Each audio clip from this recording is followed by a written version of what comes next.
Hello दोस्तों, आप सभी का स्वागत है गीकी सोमो यूट्यूब चैनल पे।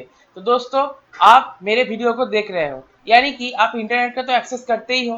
तो अगर आप इंटरनेट को एक्सेस करते हो तो आपको कभी ना कभी आपके वेब पेज में देखने को ये मिला होगा कि 403 फॉरबिडन या फिर 404 एरर। इस तरह की आपको बहुत सारी मैसेजेस कभी ना कभी आपको देखने को जरूर मिला होगा।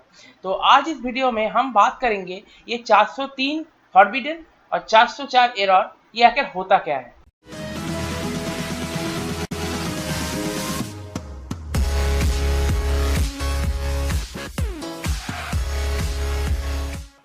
तो दोस्तों, जो 403 एरर है, इसका मतलब है कि जो वेबसाइट है वो वेबसाइट पब्लिकली अवेलेबल नहीं है। ऐसे कि आप मान लीजिए कि एक कॉलेज का एक वेबसाइट है, एक फॉर्म फिलअप का एक वेबसाइट है।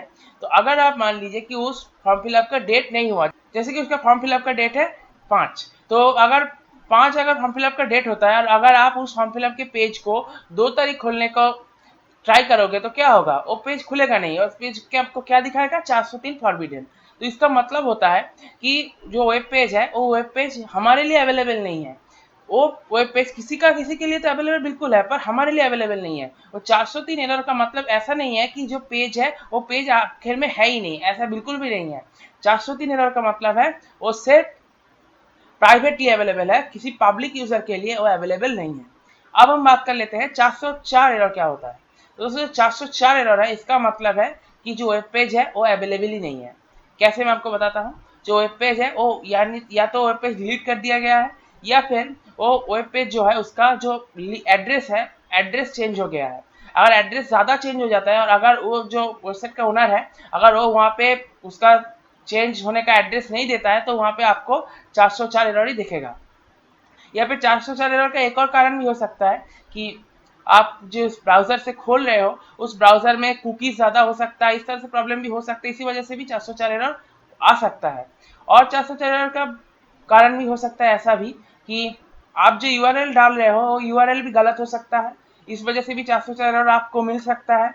या फिर ऐसा भी वजह हो सकता है कि जो वेब पेज है, वेब पेज में ज़्यादा ट्रैफिक आ गया होगा, तो उस वेब पेज में ज़्यादा ट्रैफिक आ जाने की वजह से जो वेब पेज है वो डाउन हो जाता है, ये आपको पता है।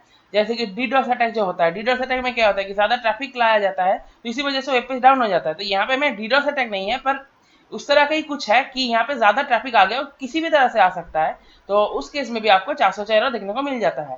तो अगर आपको 404 एरर दिख रहा है तो आप उसे रिफ्रेश करके 2-3 बार रिफ्रेश करके ट्राई कर सकते हो, वेब पेज खुल भी सकता है। तो 404 एरर में ये पॉसिबिलिटीज है। पर अगर आपको 403 एरर मिल रहा है तो उस केस में आपको वो रिफ्रेश करके ज़्यादा कुछ फायदा है नहीं। और अगर आप आपके ब्राउजर में कुकीज़ को क्लियर करोगे तो शायद कुछ हो जाए, पर कोई गारंटी ऐसा नहीं है कि 403 एरर के अंदर आपको पेज आ ही जाएगा, क्योंकि 403 एरर उसी वजह से आ सकता है कि जो वेब पेज है वो पब्लिकली अवेलेबल नहीं है। तो उम्मीद करता हूँ दोस्तों आपको 403 एरर और 404 एरर के अंदर के जो डिफरेंस है वो समझ में आ गया होगा, और ये दोनों चीज़ आके 403 एरर और 404 एरर के होता क्या है ये भी आपको समझ में आ गया होगा। इसी के साथ दोस्तों इस वीडियो को मैं समाप्त करता हूँ। अगर आपका कोई सवाल हो तो मुझसे कमेंट सेक्शन में पूछ सकते हो, और इसी के साथ अगर वीडियो पसंद आया है तो ज़रूर से एक लाइक कीजिए। उसी के साथ दोस्तों मेरे चैनल को सब्सक्राइब करना तो बिल्कुल मत भूलना। इसी के साथ इस वीडियो को मैं समाप्त करता हूँ। नमस्कार, जय हिंद, वंदे मातरम।